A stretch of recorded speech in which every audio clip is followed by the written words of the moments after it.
അപ്പത്തിനും ചപ്പാത്തിക്കും ഇടിയപ്പത്തിൻ്റെ ഒക്കെ കൂടെ കഴിക്കാൻ പറ്റുന്ന നല്ലൊരു വെജ് കുർമ തയ്യാറാക്കിയാലോ.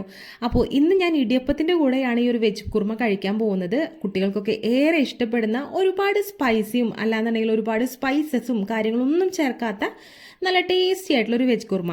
വെജ് കുർമ തയ്യാറാക്കുന്നതിന് മുൻപായിട്ട് ഞാൻ ഇടിയപ്പമാണ് ഉണ്ടാക്കുന്നത്. അപ്പോൾ വെള്ളം തിളപ്പിക്കാനായിട്ട് വെച്ചിട്ടുണ്ട്. തിളച്ച് വരുന്ന വെള്ളത്തിലേക്ക് കുറച്ച് ഉപ്പ് കൂടി ചേർത്ത് കൊടുത്തു. അതിനുശേഷം നമ്മൾ കുറച്ച് അരിപ്പൊടി, റേഷൻ കടയിൽ നിന്ന് കിട്ടുന്ന പച്ചരി പൊടിച്ച അരിപ്പൊടി മാറ്റി വെച്ചിട്ടുണ്ടായിരുന്നു. ഒരു 3 കപ്പോളം അരിപ്പൊടിയാണ് എടുത്തിട്ടുള്ളത്. അതിലേക്ക് കുറേശ്ശെ വെള്ളം ഒഴിച്ചു കൊടുത്ത് ഇതുപോലെ നല്ല രീതിയിലൊന്ന് മിക്സ് ചെയ്ത് കൊടുത്തു. അപ്പോൾ അത്യാവശ്യം എല്ലായിടത്തും വെള്ളമൊക്കെ ആയിട്ടുണ്ട്, നല്ല സോഫ്റ്റായി വന്നിട്ടുണ്ട് നമ്മുടെ ഈ ഒരു അരിപ്പൊടി. അപ്പോൾ ഇതുപോലെ ഉരുട്ടാനൊക്കെ പറ്റണം, കയ്യിൽ പറ്റിപ്പിടിക്കാത്ത രീതിയിൽ വേണം നമ്മളിത് മിക്സ് ചെയ്തെടുക്കാനായിട്ട്. അപ്പോൾ സ്പൂൺ വെച്ചിട്ട് തന്നെയാണ് ഞാൻ മിക്സ് ചെയ്തെടുത്തിട്ടുള്ളത്. ഇനി നമ്മൾ ഈ ഒരു നൂൽപുട്ട് ഉണ്ടാക്കാനായിട്ട് ഉദ്ദേശിക്കുന്നത് ഇഡ്ലിയുടെ തട്ടിലാണ്. അപ്പോൾ കുറച്ച് വെളിച്ചെണ്ണയൊക്കെ തട്ടിൽ പരട്ടി കൊടുത്തിട്ടുണ്ട്. ഇഡ്ലിത്തട്ടിൽ മാത്രമല്ല, നൂൽപുട്ടിൻ്റെ അച്ചിൽ നമ്മൾ കുറച്ച് വെളിച്ചെണ്ണ നന്നായിട്ട് തേച്ച് പിടിപ്പിക്കുന്നുണ്ട്. കാരണം ഈ ഒരു മാവ് നല്ല രീതിയിൽ വരാൻ വേണ്ടിയിട്ടാണ്, ഒട്ടിപ്പിടിക്കാതെയും കട്ട പിടിക്കാതെയൊക്കെ ഇരിക്കാൻ വേണ്ടിയിട്ടാണ് ഇങ്ങനെ ചെയ്യുന്നത് കേട്ടോ.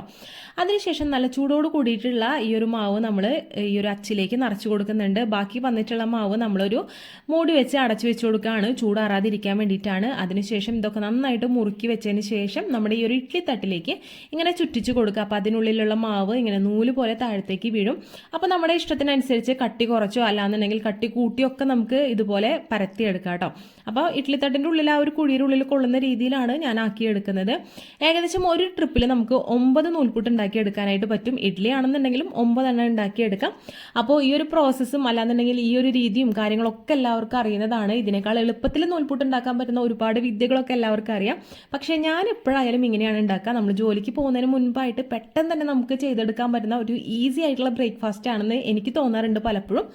അപ്പോൾ അതിനുശേഷം നമ്മൾ ഇഡ്ലിത്തട്ടിൽ വെള്ളമൊക്കെ വെച്ചിട്ടുണ്ടായിരുന്നു. അത് ചൂടായി വന്നപ്പോൾ നമ്മൾ തട്ടിൽ വെച്ചിട്ടുള്ള ഈ ഒരു നൂൽപുട്ടിൻ്റെ ആ ഒരു സംഭവമൊക്കെ നമ്മൾ നേരെ ഇഡ്ലി ചെമ്പിലേക്ക് ഇറക്കി വെച്ചു. ഇനി അത് ആവിയിലിരുന്ന് ഒരു 5-10 മിനിറ്റോളം നന്നായിട്ട് കുക്കായി വരണം. ഈ ഒരു സമയം കൊണ്ടാണ് നമ്മൾ നല്ല അടിപൊളിയായിട്ടുള്ള വെജ് കുർമ ഉണ്ടാക്കിയെടുക്കാനായിട്ട് പോകുന്നത്. ഒരു പാത്രത്തിലേക്ക് ആവശ്യത്തിന് വെളിച്ചെണ്ണ ഒഴിച്ചു കൊടുക്കുക. അതിനുശേഷം നമ്മളിതിലേക്ക് കുറച്ച് സ്പൈസസ് ചേർത്ത് കൊടുക്കുന്നുണ്ട്. പട്ട, ഗ്രാമ്പൂ, ഏലക്കായ ഇതൊക്കെയാണ് ചേർത്ത് കൊടുത്തിട്ടുള്ളത്. അതിനുശേഷം ഇത് നല്ല രീതിയിലൊന്ന് മൂപ്പിച്ചെടുക്കുകയാണ്. അതിനുശേഷം നമ്മളിതിലേക്ക് ഒരു 2 സവോള ചെറുതും അതുപോലെ തന്നെ ഒരു പച്ചമുളക് ചെറുതാക്കി കട്ട് ചെയ്തതും ചേർത്ത് കൊടുക്കാം. ഇത് നല്ല രീതിയിലൊന്ന് വഴറ്റിയെടുക്കാം. തീ ലോ ഫ്ലെയിമിൽ ഇട്ടിട്ട് വേണം ഇതൊന്ന് വഴറ്റിയെടുക്കാനായിട്ട്. ഒരുപാട് ബ്രൗൺ കളർ ആവേണ്ട ആവശ്യമൊന്നുമില്ല. ചെറുതായിട്ട് അതിൻ്റെ ആ ഒരു നിറം ഒന്ന് മാറി നല്ലൊരു റോസ് കളറിലേക്ക് കടക്കുന്ന ആ ഒരു സമയത്ത് വേണം ബാക്കിയുള്ള ഇൻഗ്രീഡിയൻസ് ഒക്കെ ചേർത്ത് കൊടുക്കാനായിട്ട്. അപ്പോൾ ഇതിനിടയിൽ ഞാൻ കുറച്ച് കറിവേപ്പിൻ്റെ ഇലയും കൂടി ചേർത്ത് കൊടുത്ത് നന്നായിട്ടൊന്ന് മിക്സ് ചെയ്തെടുക്കുന്നുണ്ട്. സവോള പെട്ടെന്ന് വഴഞ്ഞു വരാനായിട്ട് ഒരു നുള്ളു ഉപ്പ് വേണമെന്നുണ്ടെങ്കിൽ ചേർത്ത് കൊടുക്കാം. അതിനുശേഷം നമ്മളിതിലേക്ക് ഗ്രീൻ ബീൻസ് കടലയാണ് ചേർത്ത് കൊടുക്കുന്നത്. ഇത് ഞാൻ തലേദിവസം വെള്ളത്തിലിട്ട് കുതിർത്ത് വെച്ചതാണ്. നല്ല വൃത്തിയായി കഴുകിയെടുത്തതിന് ശേഷം വെള്ളമില്ലാതെയാണ് ഇതിലേക്ക് ചേർത്ത് കൊടുക്കാനായിട്ട് പോകുന്നത്. അപ്പോൾ ഏകദേശം 1.5 കപ്പോളം ഗ്രീൻ ബീൻസ് കടല എടുത്തിട്ടുണ്ടാവും. നല്ല പച്ച കടലയാണ്. അപ്പോൾ നമ്മുടെ സവോളയുടെ നിറക്കൊന്ന് മാറി വന്നിട്ടുണ്ട്. ഇനി നമ്മൾ ഈ ഒരു ഗ്രീൻ ബീൻസ് നേരെ ഇതിലേക്ക് ചേർത്ത് കൊടുത്ത് എല്ലാം കൂടി നല്ല രീതിയിലൊന്ന് മിക്സ് ചെയ്ത് കൊടുക്കുകയാണ്. അപ്പോൾ ആ ഒരു സവോളയും പച്ചമുളകും കറിവേപ്പിൻ്റെ ഇലയൊക്കെ നല്ല രീതിയിലൊന്ന് മിക്സ് ചെയ്ത് അതിൽ പിന്നെ നമ്മൾ കുറച്ച് സ്പൈസസും കാര്യങ്ങളൊക്കെ ആഡ് ചെയ്തിട്ടുണ്ട്. അപ്പോൾ അതൊക്കെ ഒന്ന് നല്ല രീതിയിൽ മിക്സ് ചെയ്ത് എടുക്കാം. അതിനുശേഷം നമ്മൾ ഇത് മൊത്തമായിട്ട് കുക്കറിലേക്ക് മാറ്റുകയാണ്. നമുക്ക് ഏറ്റവും കൂടുതൽ ഈസി ആയിട്ട് സാധനങ്ങളൊക്കെ വെവിച്ചെടുക്കാൻ പറ്റുന്ന ഒരു സംഭവമാണ് കുക്കർ. അപ്പോൾ കുക്കറിൽ തന്നെയാണ് ഞാനിത് കുക്ക് ചെയ്യാനായിട്ട് ഉദ്ദേശിക്കുന്നത്. ഇനിയിപ്പോൾ നിങ്ങൾക്ക് നന്നായിട്ട് കാണാൻ വേണ്ടിയിട്ടാണ് ആദ്യം തന്നെ നമ്മൾ വേറൊരു പാത്രത്തിൽ കുക്ക് ചെയ്തെടുത്തത്. അപ്പോൾ ഇനി നമ്മൾ വെവിച്ചെടുക്കാൻ പോവുകയാണ്. ഇത് കുക്കറിൽ വെവിച്ചെടുക്കുന്നത്. അപ്പോൾ വെവിച്ചെടുക്കുമ്പോൾ 2 വിസിലൊക്കെ അടിച്ചു കഴിഞ്ഞാൽ എനിക്ക് നന്നായിട്ട് ഈ ഒരു ഗ്രീൻ ബീൻസ് വെന്ത് കിട്ടാറുണ്ട്. അത് ഓരോ കുക്കറിൻ്റെ രീതിയും അതുപോലെ തന്നെ ഗ്രീൻ ബീൻസ് കടലയുടെ വെവൊക്കെ അനുസരിച്ചിരിക്കും എത്ര വിസിലടിക്കണം എന്നുള്ളത്. ഇത് വെവാൻ ആവശ്യമായിട്ട് നമ്മൾ 2 ഗ്ലാസ് വെള്ളം ഒഴിച്ചു കൊടുത്തിട്ടുണ്ട്. അതുപോലെ തന്നെ ഒരു 1/4 ടീസ്പൂണോളം ഉപ്പ് കൂടി ചേർത്ത് കൊടുത്ത് നല്ല രീതിയിലൊന്ന് അടച്ചു വെച്ച് ഇത് 2 വിസിൽ വരുന്ന വരെ നമുക്ക് വെയിറ്റ് ചെയ്യാം. ഈ ഒരു സമയം കൊണ്ട് നമുക്കൊരു അരപ്പ് തയ്യാറാക്കി എടുക്കണം. അപ്പോൾ അതിന് വേണ്ടിയിട്ട് നമ്മൾ നാളികേരമാണ് എടുത്തിട്ടുള്ളത്. ഒരു മിക്സിയുടെ ജാറിലേക്ക് 1/2 കപ്പ് നാളികേരമാണ് ചേർത്ത് കൊടുക്കുന്നത്. അരമുറി നാളികേരം. ഇനിയിപ്പോൾ ആൾക്കാരുടെ എണ്ണൊക്കെ കൂടുതലനുസരിച്ച് നിങ്ങളുടെ നാളികേരത്തിൻ്റെ അളവൊക്കെ കൂട്ടാം. അപ്പോൾ നല്ല ലൂസായിട്ടിരിക്കും നമ്മുടെ ആ ഒരു വെജ് കുർമ എന്ന് പറയുന്നത്. അതിനുശേഷം ഒരു 5 അണ്ടിപ്പരിപ്പ് ചേർത്ത് കൊടുക്കുന്നുണ്ട്. എരിവിന് നമ്മൾ ആദ്യം പച്ചമുളക് മാത്രമാണ് ചേർത്ത് കൊടുത്തത്. അതിനുശേഷം നമ്മൾ കുരുമുളകും കൂടി ചേർത്ത് കൊടുക്കുന്നുണ്ട്.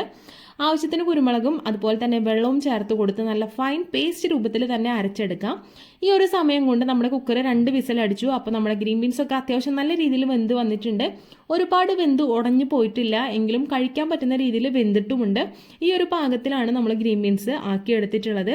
അതിനുശേഷം നമ്മൾ നല്ല രീതിയിൽ അരച്ച് വെച്ചിട്ടുള്ള ആ ഒരു നാളികേരത്തിൻ്റെ പേസ്റ്റാണ് ഇതിലേക്ക് ഒഴിച്ചു കൊടുക്കാനായിട്ട് പോകുന്നത്. ഗ്രീൻ ബീൻസ് കടല വേവിച്ചതിൽ അത്യാവശ്യം വെള്ളം ഉണ്ടായിരുന്നു. അതിനുശേഷമാണ് ഞാൻ ഈ ഒരു അരപ്പ് ചേർത്ത് കൊടുത്തത്. അതിനുശേഷം കുറച്ച് വെള്ളത്തിൻ്റെ കുറവുണ്ടെന്ന് തോന്നിയപ്പോൾ നമ്മുടെ മിക്സിയുടെ ജാറൊന്ന് ജസ്റ്റ് കഴുകിയതിന് ശേഷം ആ ഒരു വെള്ളം കൂടി നമ്മളിതിൽ ചേർത്ത് കൊടുക്കുന്നുണ്ട്. അപ്പോഴാണ് എനിക്ക് കറക്റ്റ് ആ ഒരു കൺസിസ്റ്റൻസി കിട്ടിയത്. ഇനിയിപ്പോൾ നിങ്ങൾക്ക് നല്ല കുറുകിയിട്ടുള്ള ചാറാണ് വേണ്ടതെങ്കിൽ അതിനനുസരിച്ച് വെള്ളത്തിൻ്റെ അളവ് കുറയ്ക്കാം. അതല്ല നല്ല ലൂസായിട്ടിരിക്കുന്ന ഒരു വെജ് കുറുമയാണ് നിങ്ങൾക്ക് ഇഷ്ടം എന്നുണ്ടെങ്കിൽ അതിനനുസരിച്ച് വെള്ളത്തിൻ്റെ അളവ് കൂട്ടുകയും കുറയ്ക്കുകയൊക്കെ ചെയ്യാം. ആവശ്യത്തിന് ഉപ്പൊക്കെ ഉണ്ടോ എന്ന് നോക്കുക. അതുപോലെ തന്നെ നമുക്ക് ഇതിലേക്ക് എരിവ് കുറവാണെന്നുണ്ടെങ്കിൽ നമുക്ക് കുരുമുളക് പൊടി കുറച്ചും കൂടി ആഡ് ചെയ്ത് കൊടുക്കാവുന്നതാണ്. അപ്പോൾ എനിക്ക് ഉപ്പും അതുപോലെ തന്നെ കുരുമുളക് പൊടിയൊക്കെ എരിവൊക്കെ കറക്റ്റായിട്ടാണ് തോന്നിയത്. അതിനുശേഷം നമ്മൾ ഇതിലേക്ക് കുറച്ച് ഒരു സ്മെല്ല് കിട്ടാൻ വേണ്ടിയിട്ട് നമുക്ക് കുറച്ച് മസാല, ഗരം മസാല പൊടിച്ചതും കൂടി ആഡ് ചെയ്ത് കൊടുക്കുന്നുണ്ട്. അത് ഓപ്ഷനിലാണ്, താല്പര്യം ഉണ്ടെങ്കിൽ മാത്രം ചെയ്താൽ മതിയാവും. അതിനുശേഷം പിന്നീട് നമ്മൾ ഒരുപാട് തിളപ്പിച്ചെടുക്കാനായിട്ട് പാടില്ല. തിളച്ച് കഴിഞ്ഞ് കഴിഞ്ഞാൽ നാളികേരം നന്നായിട്ട് ഇങ്ങനെ പിരിഞ്ഞു പൊന്തും. അപ്പോൾ അതുകൊണ്ട് തിളപ്പിച്ച് എടുക്കരുത് ഒരുപാട് നേരമൊന്നും. ഒന്ന് തിളച്ചതിന് ശേഷം നമുക്കിത് ഓഫാക്കി കൊടുക്കാം. ആവശ്യത്തിന് മല്ലിയിലയും കാര്യങ്ങളൊക്കെ ഒന്ന് മുകളിൽ വെതറി കൊടുക്കാം. നല്ല കളർഫുൾ ആയിട്ടുള്ള വെജ് കുറുമ പെട്ടെന്ന് തന്നെ നമുക്ക് തയ്യാറാക്കി എടുക്കാവുന്നതേ ഉള്ളൂ. അപ്പോഴേക്കും നമ്മുടെ ഇടിയപ്പമൊക്കെ റെഡി ആയിട്ടുണ്ട്. നൂൽപുട്ടൊക്കെ തയ്യാറായി. നല്ല ചൂടോട് കൂടിയിട്ടുള്ള നൂൽപുട്ടും അതുപോലെ തന്നെ ഇതിലേക്ക് വെജ് കുറുമയാണ് കൂടി നമുക്ക് കഴിക്കാനായിട്ട് നല്ല അടിപൊളി ടേസ്റ്റാണ്. നല്ല സോഫ്റ്റ് ആയിട്ടുള്ള നൂൽപുട്ടും അതുപോലെ തന്നെ വെജ് കുറുമയാണ്. വെജിറ്റേറിയൻകാർക്കൊക്കെ ഒരുപാട് ഇഷ്ടപ്പെടും. കുട്ടികൾക്ക് പ്രത്യേകിച്ചും ഇഷ്ടപ്പെടും. കാലത്ത് ഉണ്ടാക്കാൻ പറ്റുന്ന നല്ല ഹെൽത്തി ആയിട്ടുള്ള ഒരു ബ്രേക്ക്ഫാസ്റ്റ് ആണ്. ഞാൻ ജോലിക്ക് പോകുന്നതിന് മുൻപാണ് ഇതൊക്കെ ചെയ്ത് വെച്ചിട്ട് പോകാറുള്ളത്. അപ്പോൾ എനിക്ക് വളരെ സിമ്പിളായിട്ടും ഈസി ആയിട്ടും തോന്നാറുണ്ട്. ചില യൂട്യൂബ് വീഡിയോസൊക്കെ റെഫറൻസ് ചെയ്തിട്ടാണ് ഞാൻ ഈ ഒരു വെജ് കുറുമ തയ്യാറാക്കിയിട്ടുള്ളത്. ഞങ്ങൾക്ക് എല്ലാവർക്കും ഒത്തിരി ഇഷ്ടപ്പെട്ടു. നിങ്ങൾക്കും തീർച്ചയായിട്ടും ഇഷ്ടപ്പെടും. അപ്പോൾ എന്തായാലും ഒന്ന് ട്രൈ ചെയ്ത് നോക്കുക. അടുത്തൊരു വീഡിയോ ആയിട്ട് കാണാം. അതുവരേക്കും ബൈ.